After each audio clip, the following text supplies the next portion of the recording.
வணக்கம் நண்பர்களே. கடந்த ஒரு வாரமாகவே சோசியல் மீடியா முழுக்க ஆக்கிரமிச்சிருந்த ரெண்டு பேர், ஒன்று சியா, இன்னொன்று கேத்தன்.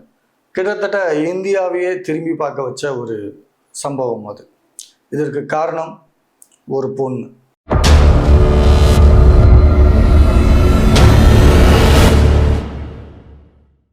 நீங்கள் ஸ்க்ரீனில் பார்த்து இருக்க இந்த பொண்ணோட பேர் சியா, வயசு 20. அந்த பையனோட பேர் கேத்தன். இவங்களுக்கு கடந்த பிப்ரவரி மாதம் நிச்சயதார்த்தம் ஆயிருக்கு. அதை தொடர்ந்து பார்த்திங்கன்னா சோசியல் மீடியாவில் இவங்களோட ரீல்ஸ் பயங்கர வைரலாக போயிட்டு இருந்துச்சு. இவர் ஷியாவுக்கு ப்ரப்போஸ் பண்ணுறதும், ஷியா கேத்தனுக்கு ப்ரப்போஸ் பண்ணுறதும், இப்படியான ஒரு காதல் நிறைந்த ஒரு ரீல்ஸாக அது இருந்துச்சு. அந்த ரீல்ஸை பார்க்குற அத்தனை பேர்த்துக்கும் நமக்கு இப்படி ஒரு காதலன் இல்லையே, நமக்கு இப்படி ஒரு காதலி இல்லையே அப்படின்னு பொறாமப்பட வச்சதுன்னு சொல்லலாம். அந்த அளவுக்கு இருந்தது அந்த ரீல்ஸ் எல்லாம். பட் இது ஒரு அரேஞ்ச்டு மேரேஜ். அந்த பையன் பூனேலேயே மிகப்பெரிய ஒரு ரியல் எஸ்டேட் அதிபரோட பையன், பெரிய லெவலில். அதே மாதிரி அந்த பொண்ணு ஒரு பேக்கரி வச்சு நடத்திட்டு இருக்காங்க. அவங்களும் ஒரு பெரிய ஆள் அப்படின்னு சொல்லப்படுது. இந்த பொண்ணோட அப்பாவும் அந்த பையனோட அப்பாவும் ரொம்ப க்ளோஸ் ஃப்ரெண்ட்ஸாக இருந்திருக்காங்க, பிஸ்னஸாகவும் ஃபேமிலியாகவும். அதனால் இவங்க ரெண்டு பேர்த்துக்கும் கல்யாணம் பண்ணி வைக்கலாம் அப்படிங்கிற ஒரு முடிவோடு தான் ரெண்டு பேர்த்துக்கும் பேசி திருமணம் முடிவு பண்ணியிருக்காங்க. கடந்த பிப்ரவரி மாதம் நிச்சயதார்த்தம் ஆன நிலையில் இவங்க அதுக்கப்புறம் சோசியல் மீடியாவில் பயங்கரமாக ரீல்ஸ் போட்டுட்டு வந்துட்டு இருந்தாங்க. ஸோ இப்போ சமீபத்தில் பார்த்திங்கன்னா கடந்த 18ஆம் தேதி இவங்க ரெண்டு பேரும் ஒரு இடத்துக்கு சுற்றுலா போகிறாங்க. லோகா காட், நீங்கள் பின்னாடி பார்த்துக்கிருக்கீங்க இல்லையா, இந்த பகுதிக்கு போகிறாங்க. போன சில மணி நேரத்திலேயே அங்கேருந்து ஷியா அவங்கள்ட்ட இருந்து கால் வருது. கேத்தன் ஃபேமிலிக்கு இந்த மாதிரி அவர் தவறி விழுந்துட்டாரு அப்படின்னு ரொம்ப ஒரு படபடப்பா ஒரு அழுகையோட கால் பண்ணியிருக்காங்க. இதை கேட்ட அந்த குடும்பத்துக்கு ஒரு மிகப்பெரிய அதிர்ச்சி. ஏன்னா அவங்க சாதாரண குடும்பம் கிடையாது. இந்த கல்யாணத்துக்காக அவங்க புக் பண்ணியிருந்த பேலஸ் 17 கோடி அதோட ரெண்ட். ஸோ அப்போ எந்த அளவுக்கு அவங்க யோசிச்சிருப்பாங்க. அங்கே கல்யாணத்துக்கு வர்றவங்களுக்கெல்லாம் வந்துட்டு போகிறதுக்காக 2 சார்ட்டர்ட் ஃப்ளைட்.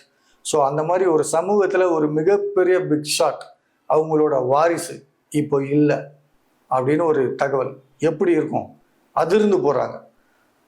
அதை தொடர்ந்து அங்கே காவல்துறை உடலெல்லாம் மீட்டெடுத்து கொண்டாந்து அதுக்கப்புறம் என்ன நடக்கணுமோ அந்த நாடகம்லாம் நடந்து எல்லாம் முடிஞ்சிருது. இவங்க ரொம்ப சோகத்தில் இருக்கிறாங்க. நம்ம குழந்தை இப்படி போயிட்டானே, நம்ம பையன் இப்படி போயிட்டானே அப்படின்னு. இன்னொரு பக்கம் ஷியா, இன்னும் சில மாதங்களில் கல்யாணம் அவங்களுக்கு.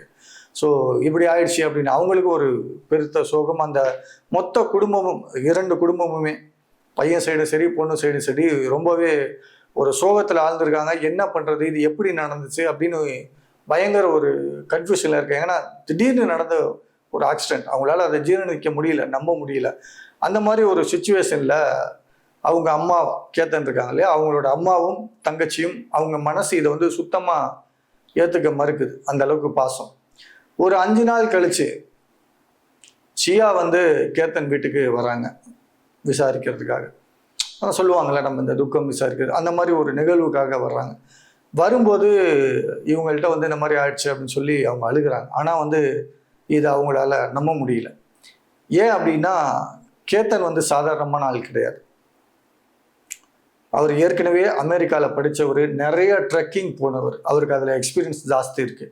ஒரு விளிம்பில் நிற்கும் போது எப்படி நிற்கணும், எப்படியெல்லாம் கல் முள்ள கடந்து போகணும், இது எல்லாமே அவருக்கு ரொம்பவே நல்லா தெரிஞ்ச விஷயம்.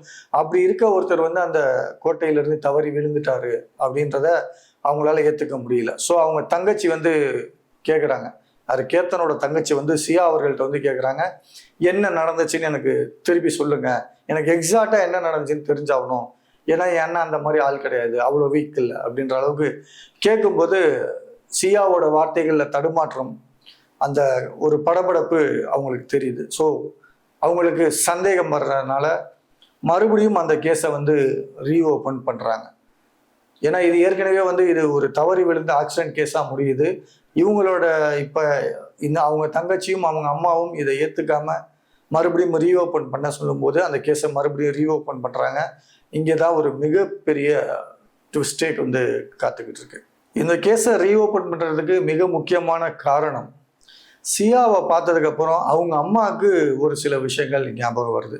என்ன அப்படின்னா, இவங்க ஏற்கனவே வந்து ப்ரீ வெட்டிங் ஷூட் கல்யாணத்துக்கு முன்னாடியே எடுப்பாங்க இல்லையா, அதுக்காக ஏற்கனவே வந்து இந்தோனேஷியாவில் இருக்கக்கூடிய பாலி அப்படிங்கிற இடத்துக்கு போகிறதுக்காக ஃப்ளைட்டுக்கு போகிறதுக்காக சியாவும் கேத்தனும் வந்து கிளம்பி போயிருக்காங்க. கேத்தனோட பாஸ்போர்ட்டை அவங்க அம்மா தான் எடுத்து பேக்கில் வச்சுருந்துருக்காங்க. ஆனால் அங்கே போனதுக்கப்புறம் பாஸ்போர்ட் மிஸ்ஸிங். இது எப்படி மிஸ் ஆச்சு அப்படிங்கிறது ஒரு கேள்விக்குறியாகவே இருந்தது. அது மொதல் விஷயம்.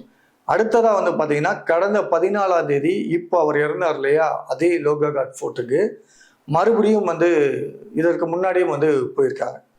அப்படி போகும்போது அங்கே வந்து இதே மாதிரி கேத்தன் அவர்கள் வந்து தவறி விழுந்து திருப்பி அங்கே இருக்கக்கூடிய அந்த செடி கொடியெல்லாம் பிடிச்சி மேலே வந்து வந்ததாக வந்து அவங்க அம்மாட்ட வந்து சொல்லியிருக்காங்க. ஏன் அப்படி இது நடந்துச்சு அப்படின்னு கேட்கும்போது, சியா வந்து திடீர்னு பாம்புன்னு கத்திட்டு என்னை தள்ளிட்டா, அதனால தான் நான் விழுந்துட்டேன். திருப்பி நான் மேலே வந்து பார்க்கும்போது, இல்லை என்ன ஏன் இப்படி பண்ண அப்படின்னு கேட்கும்போது, இல்லை நான் பாம்பை பார்த்து பயந்துட்டேன் அப்படின்னு வந்து சொல்லி சமாளித்து கட்டி பிடிச்சிருக்காங்க. ஸோ அதனால அது உண்மை அப்படின்னு நம்பி கேத்தன் அவர்களும் அதை அசால்ட்டாக விட்டுட்டாரு. இதை வந்து வீட்டில் சொல்லாத அப்படின்னு அவங்க சொல்லியிருக்காங்க. இருந்தாலும் இவர் வந்து இது ஒரு பெரிய இன்சிடென்ட் அப்படின்றதுனால வீட்டில் வந்து சொல்லியிருக்காரு. ஸோ ஏற்கனவே இதே மாதிரி ஒரு தடவை தவறி விழுந்து வந்திருக்காரு. இப்பையும் 2வது தடவையும் அதே மாதிரி அவர் தவறி விழுந்தாரா அப்படிங்கிற சந்தேகம் அங்கே பெருசாக எழுந்ததுனால தான் இந்த கேஸை ரீஓப்பன் பண்ணுறாங்க. பண்ணி அங்கே எல்லாத்தையும் விசாரிக்கும் போது சியாவோட பதில்கள்லாம் ரொம்ப முன்னுக்கு பின் முரணாக இருக்குது. அவங்களோட பதட்டம், கண்களில் பதட்டம், பேச்சில் ஒரு தடுமாற்றம், இதெல்லாம் தெரிஞ்சோன்னே அந்த பகுதியில் இருக்கக்கூடிய சிசிடிவி காட்சிகளை ஆராயிறாங்க போலீஸ். அப்போதான் அவங்களுக்கு ஒரு முக்கியமான ஆதாரம் சிக்குது. என்ன அப்படின்னா, சியா அவர்கள் வந்து கேத்தனோட போகும்போது திரும்பி பார்த்து இன்னொருத்தர்கிட்ட சில செய்கைகள் காட்டுறாங்க. ஸோ இதை நோட் பண்ண அவங்க யாருக்கிட்ட இவங்க வந்து செய்கை காட்டுறாங்க அப்படின்னு சொல்லிட்டு காவல்துறை வந்து இன்னும் அதை டீப்பாக அனலைஸ் பண்ணும்போது அங்கே தான் 3ஆவதா ஒரு நபர் உள்ள வர்றாரு. அந்த நபர் இவர் தான். இவர் எப்படி சிக்கினாருன்றதான் ஒரு மிகப்பெரிய விஷயம். ஏன்னா எல்லாம் சொல்லுவாங்கல்ல, திருடங்க வந்து என்னதான் வந்து தப்பு பண்ணாலும் குற்றவாளிகள் வந்து சில தடயங்களை விட்டுட்டு போவாங்கன்னு. அப்படி அவர் விட்ட ஒரு தடயம் தான் இன்னைக்கு அவர் மாட்டினது. என்ன அப்படின்னா, அங்கே வந்து வெயில் அதிகமாக இருக்கக்கூடிய ஒரு பகுதி. நீங்கள் அவர் போட்டிருக்க ட்ரெஸ்ஸை பார்த்தாலே உங்களுக்கு தெரிஞ்சிருக்கும், அது வந்து ஒரு கூடி. இது வந்து குளிர்காலத்துலேயும் விடிய காலையில் இந்த பனியெல்லாம் அதிகமாக இருக்கும்போதும் போட்டுட்டு போகக்கூடிய ஒரு காஸ்டியூம். அதை வந்து போட்டுட்டு ஃபுல்லாக மூஞ்ச மூடிக்கிட்டு அந்த ஹெட்ஃபோன்லாம் மாட்டிக்கிட்டு ரொம்ப ஸ்டைலாக போகிற மாதிரி நினச்சிட்டு போயிருக்காரு. பட் இவ்வளோ வெயில் அடிக்கக்கூடிய இந்த இடத்துல இவன் ஏன் இந்த ட்ரெஸ்ஸை போட்டு வந்திருக்கான் அப்படின்னு வந்து கவனிக்கிறாங்க. கவனித்து அவன் யார் என்ன அப்படின்னு விசாரிக்கும் போது அப்போ தான் தெரிய வருது, அவன் பேர் வந்து சேட்டன் சௌத்ரி. ஸோ இவன் யார் அப்படின்னா சியாவோட காதலன். இங்கே தான் ஒரு மிகப்பெரிய அதிர்ச்சி காவல்துறைக்கு. அந்த நம்ம கேத்தன் அவரோட ஃபேமிலிக்கு, இறந்து போனார் இல்லையா, அவரோட ஃபேமிலிக்கு, இவங்க எல்லாத்துக்குமே ஒரு மிகப்பெரிய அதிர்ச்சி. என்ன காதலனா அப்படின்ட்டு. அங்கே காதலன் இருந்தால் அப்புறம் ஏன் இங்கே வந்து நிச்சயம் பண்ணோம் அப்படின்ற ஒரு கேள்வி. ஸோ இதை தொடர்ந்து அவர் யார் என்ன விசாரிக்கிறாங்க. ஸோ இவர் வந்து முன்னாள் காதலன் அப்படின்னு வந்து தெரிய வருது.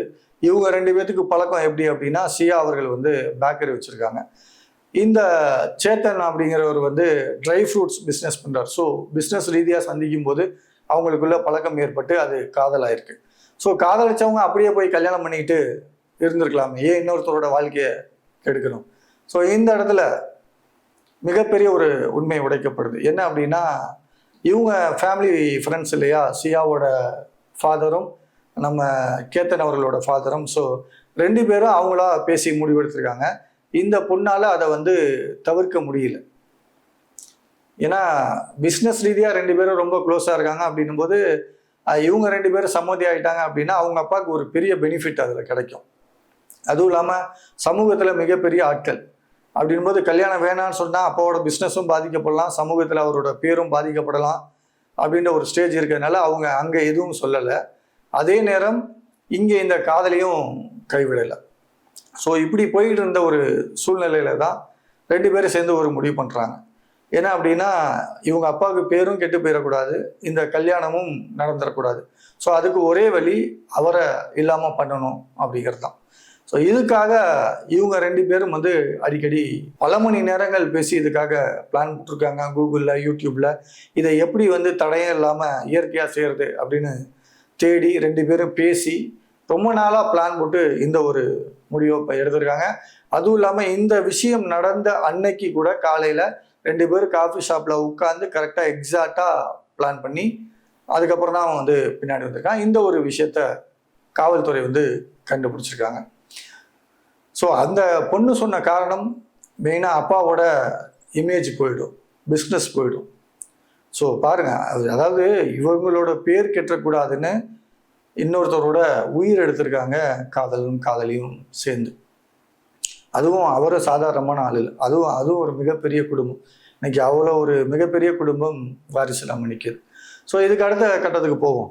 இப்போ வந்து என்னன்னா 2 பேர்த்தையும் அரெஸ்ட் பண்ணிட்டாங்க. இப்போ அந்த சியாவையும் சேட்டனையும் அரெஸ்ட் பண்ணி இப்போ விசாரிக்கும் போது, இல்லை எனக்கு வந்து அவனோட இது பண்ண பிடிக்கல, அவனை கல்யாணம் பண்ணிக்க பிடிக்கல, அவனை ஏதாவது பண்ணிடணும்.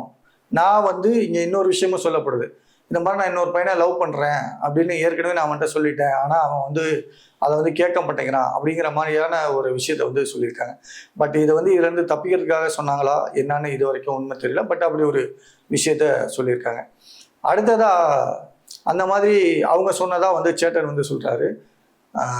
அந்த பொண்ணு என்ன சொல்றாங்கன்னா, சேட்டன்னா வந்து அவன் தானே உனக்கு பிரச்சனை, நான் வந்து அவனை காலி பண்ணிக்கிட்டா நம்ம 2 பேரும் கல்யாணம் பண்ணிக்கலாம் அப்படின்னு சேட்டன் தான் ஐடியா கொடுத்தான் அப்படின்னு இப்படி இவங்க 2 பேரும் ஒருத்தருக்கு ஒருத்தர் இவங்களே போட்டு கொடுத்துறாங்க. அவ சொல்லி தான் நான் செஞ்சேன், அவன் சொல்லி தான் நான் செஞ்சேன் இப்படின்னு 2 பேரும் இது பண்ணிக்கிறாங்க.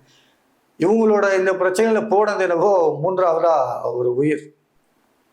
இவங்க நினைச்சிருந்தா அப்பா கிட்ட சொல்லி அந்த கல்யாணத்தை நிறுத்திருக்கலாம், இல்லை இவங்க ஸ்ட்ராங்கா போல்ட்டா ஒரு முடிவெடுத்து இவரை திருமணம் பண்ணிருக்கலாம். இது எதுவுமே இல்லாம இவங்க 2 பேரும் பார்த்த வேலையினால போனது ஒரு உயிர் தான். இன்னொரு விஷயமும் பார்க்கணும். இப்போ இவங்க பண்ணாங்க, இப்போ இவங்களுக்கு திருமணம் நடந்துருமா? இப்போ இவங்க 2 பேரும் செஞ்சதுனால கண்டிப்பா இவங்களுக்கு தண்டனை கிடைக்க தான் போகுது. அப்படி கிடைக்கும் போது யோசிச்சு பாருங்க, இவங்க எதற்காக இந்த விஷயத்த செஞ்சாங்களோ, இவங்க 2 பேரும் கல்யாணம் பண்ணிக்கணும் அப்படிங்கிறதுக்காக இந்த ஒரு விஷயத்த செஞ்சாங்க. ஆனா இப்போ அது நடக்குமா? இப்போ இன்னொரு உயிரும் போய் இவங்க என்ன நினைச்சாங்களோ அதுவும் நடக்க போறது இல்லை. ஸோ இந்த மாதிரி ஒரு முட்டாள்தனமான ஒரு முடிவு, இதை வந்து எப்படி சொல்றது, ஒரு கிறுக்கு பிடிச்ச முடிவுன்னு கூட சொல்லலாம், ஒரு மென்டல், ஒரு சைக்கோ அப்படின்னு கூட சொல்லலாம். ஏன்னா தன்னோட வாழ்க்கைக்காக இன்னொருத்தரோட உயிர் எடுக்கணும் அப்படிங்கும்போது இதை சைக்கோ அப்படின்னு கூட சொல்லலாம். இப்போ அந்த பொண்ணு சியாவோட அம்மா அப்பா இருக்காங்க இல்லையா, அவங்க வந்து ஊடகத்துல பேட்டி கொடுக்கும்போது அவங்க எல்லாம் வந்து சொல்லியிருக்காங்க, ஒருவேளை இந்த விஷயம் நீங்க எல்லாம் சொல்ற மாதிரி உண்மையா இருந்தா என் பொண்ணு தான் வேணும்னே அவனை தள்ளி விட்டு யாரு அந்த கேத்தனை வந்து தள்ளி விட்டு கொலை பண்ணியிருந்தாங்க அப்படின்னா, அதே மாதிரி என் பொண்ணையும் தள்ளி விட்டு அதே தண்டனையை என் பொண்ணுக்கும் கொடுங்க அப்படின்னு வந்து சொல்லியிருக்காங்க. இப்போ ஷியா அவங்களோட அப்பா வந்து ஹாஸ்பிட்டலில் இருக்காரு. ஏன்னா இந்த விஷயத்தை கேட்டு அவருக்கு ரொம்ப முடியாமல் போயிடுச்சு. ஏன்னா அவங்களுக்கு இது ஒரு அதிர்ச்சி தானே, அவங்களும் பொண்ணுக்கு ஒரு நல்ல வாழ்க்கை கிடைக்கும் அப்படின்னு சந்தோஷமா இருந்திருப்பாங்க. ஸோ அப்படி இருக்க நிலையில இந்த ஒரு தகவல் கிடைச்சது அவருக்கும் ஒரு மிகப்பெரிய அதிர்ச்சி. இப்போ அவர் ஹாஸ்பிட்டலில் இருக்காரு. அங்கிருந்து தான் வந்து அவர் இந்த ஒரு விஷயத்தையும் சொல்றாரு, என் பொண்ணு தான் இதற்கு காரணம்னா அதே மாதிரி தண்டனையை அவளுக்கும் கொடுங்க அப்படிங்கிற மாதிரி சொல்லியிருக்காரு. ஸோ இதுல இருந்து 2 ஃபேமிலி மேலேயும் எந்த பிரச்சனையும் இல்லை அப்படின்னு நமக்கு வந்து தெரியுது. இதை நாம தெரிஞ்சுக்க வேண்டிய விஷயம், அந்த 2 மிகப்பெரிய ஃபேமிலியும் முன்னாடியே கேட்டு யோசிச்சு ஒரு முடிவு பண்ணிருக்கலாம். சியாவட்டையும் சரி அந்த பையன்கிட்டையும் சரி. ஒன்று. இன்னொரு விஷயம், இந்த 2 பேரும் சியாவா இருக்கட்டும் சேட்டனா இருக்கட்டும், இவங்க லவ் பண்றாங்க அப்படின்னா போல்ட்டா முன்னாடியே ஒரு முடிவு எடுத்திருக்கணும், இல்லை வேண்டான்னு தடுத்து நிறுத்தியிருக்கணும். அதை விட்டுட்டு இப்படி 3ஆவதா ஒரு முடிவு எடுத்தது அவங்க மேலேயும் ஒரு மிகப்பெரிய தப்பு. நாம இதுல இருந்து தெரிஞ்சுக்க வேண்டிய விஷயம் என்ன அப்படின்னா, நாம எப்பவும் ஜாக்கிரதையா இருக்கணும் அப்படிங்கிறதா. எந்த ஒரு விஷயத்தையும் ரொம்ப நம்பிடக்கூடாது அப்படின்னு. ஏன்னா அந்த மலையிலிருந்து தள்ளிவிட முயன்ற போது அவர் ஏற்கனவே அங்கே உயிர் பழைச்சு தான் வந்தார். பட் ஆனால் அந்த பொண்ணோட கண்ணீர் எல்லாம் உண்மை அப்படின்னு அன்னைக்கு அவர் வந்து நம்பி செஞ்ச ஒரு விஷயம் இன்னைக்கு அவர் உயிரையே பறிச்சிருச்சு. அன்னைக்கு அவர் இன்னும் கொஞ்சம் ஜாக்கிரதையாக இருந்தார் அப்படின்னா இன்னைக்கு இப்படி ஒரு சூழ்நிலை வந்து ஏற்பட்டிருக்காது. எது எப்படியோ இன்னைக்கு வந்து ஒரு உயிர் பலியாயிருச்சு. இதை பற்றி நீங்கள் என்ன நினைக்கிறீங்க அப்படிங்கிறத கமெண்ட்ல சொல்லுங்கள். இதேபோல் பல உண்மை சம்பவங்களை தெரிஞ்சுக்கிறதுக்கு நம்ம சேனலை சப்ஸ்கிரைப் பண்ணி வச்சுங்க. மீண்டும் மற்றொரு பதிவில் சந்திப்போம். நன்றி.